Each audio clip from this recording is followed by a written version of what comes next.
Hello, I am Erdem from Uvision. In this video we will learn Thevenin's theorem.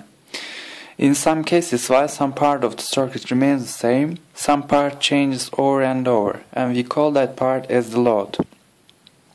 Every time you change the load, you need to analyze the whole circuit to find the output of the load, even though some part remains the same. What do I mean? This load could be resistors, capacitors, inductors, or whatever circuit components you like. And for time being, let's assume that this load is just a single resistor, and you change resistance of the resistor constantly. And every time you change the resistance, you need to analyze this whole big circuit to find, for instance, voltage across that resistor. But this part remains the same, and this process is very cumbersome. So to deal with this problem, Thevenin has developed a theorem called Thevenin's theorem, and according to this theorem you can replace the part of the circuit which remains the same with a simpler circuit which contains an independent voltage source and a resistor that are in series with each other. And this replacement does not affect the outputs of the load. Remember, our purpose was to find voltage across the resistor, right? Our load was a resistor. After you replace this big circuit with its Thevenin equivalent, your voltage value across that resistor does not change, and that's the point of Thevenin's theorem. You replace some part of the circuit with a simpler, and outputs of the load does not change, and with this way you can analyze this circuit very easily. Now let's see the steps of finding Thevenin equivalent of a circuit and apply them for this circuit. First step, let me write it down. That is to disconnect the load. You will firstly disconnect the load. This load may not be given as a box. This could be resistors, capacitors, as I told you. You will firstly disconnect them before finding Thevenin equivalent of a circuit. Let me write it down in other words. In other words, you will open circuit A and B terminals. You will open circuit A and B terminals. All right. You will see how we will apply them. Second step is to find Thevenin voltage. And this Thevenin voltage is defined as voltage of terminal A minus voltage of terminal B. Alright? You will find voltages of terminal A and B, and you will take their difference. One way to find this difference is to apply node analysis or mesh analysis or superposition theorem, and you can find the nodes where terminals A and B are connected, and if you take the difference of that node voltages, you can automatically find VA minus VB, and we will again see how you will find them. Third step is to find Thevenin equivalent resistance. Remember, in previous videos we have found equivalent resistance between two terminals, right? And there were no independent sources, dependent sources in that kind of questions. But now we have sources between the terminals, so we don't know how to find equivalent resistance if there are sources in the circuit. And in a couple of seconds you will see how we can find equivalent resistance between two terminals.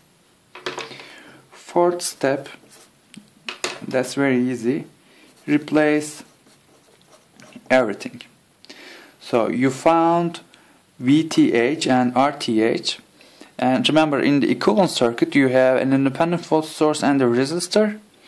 This VTH will be your voltage value, and RTH will be your resistance. Alright? Okay, now let's apply them for this circuit.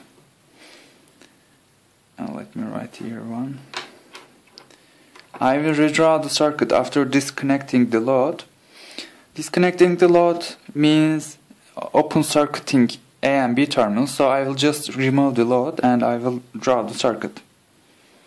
Here we have our voltage source, 2 ohms resistor, 6 ohms resistor, and 2 ohms resistor. Terminal A and B.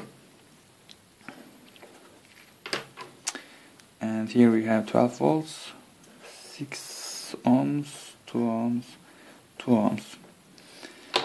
Now, how we can find voltage difference between terminals A and B? Notice there is no current through this 2 ohm resistor, right? Because one end has a voltage, but the other end is not connected to a voltage source or a voltage.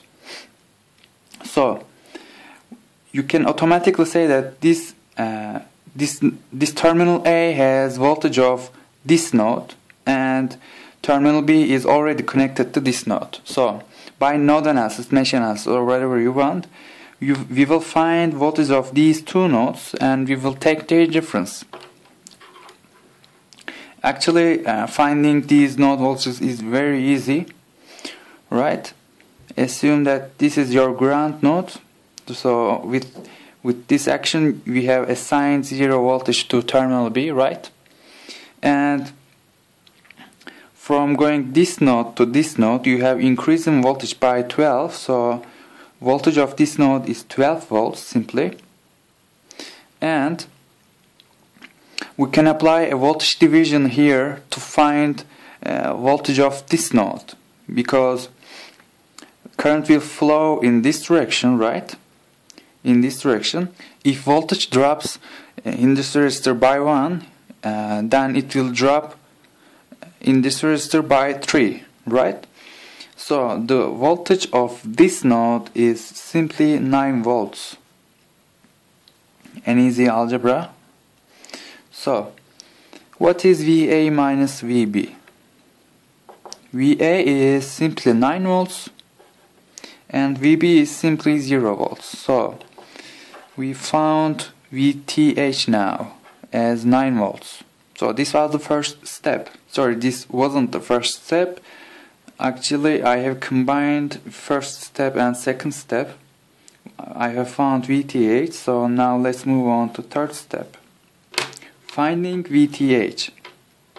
To find VTH, you need to kill all independent sources in the circuit. Alright, let me write it down. Kill all independent sources.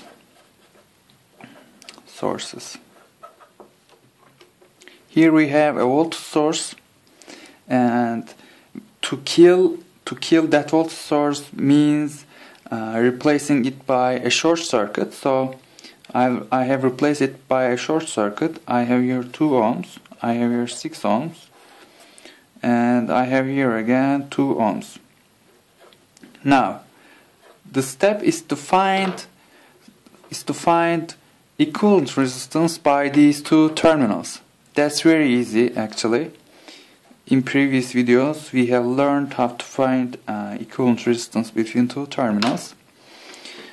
If we come from here, 2 ohms is in series with these two parallel resistances.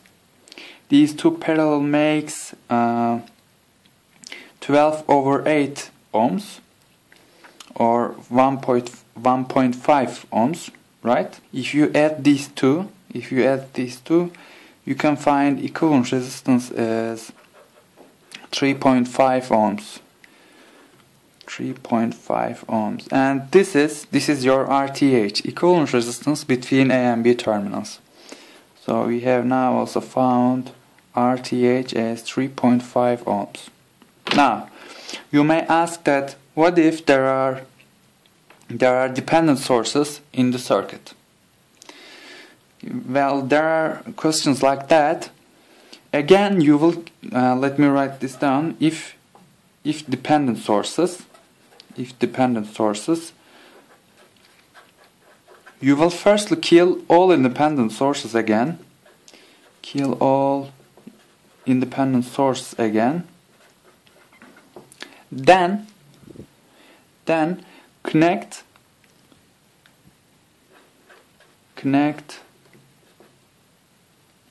a test voltage source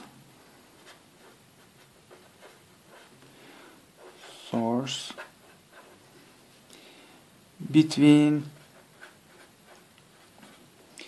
A and B terminals. Let me show you how.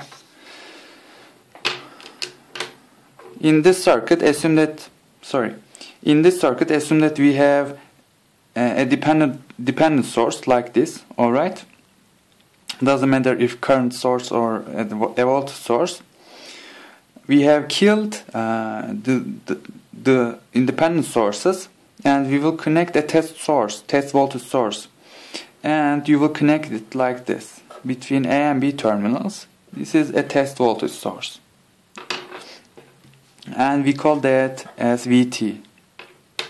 There is a current flowing through that voltage source, and we call that as IT.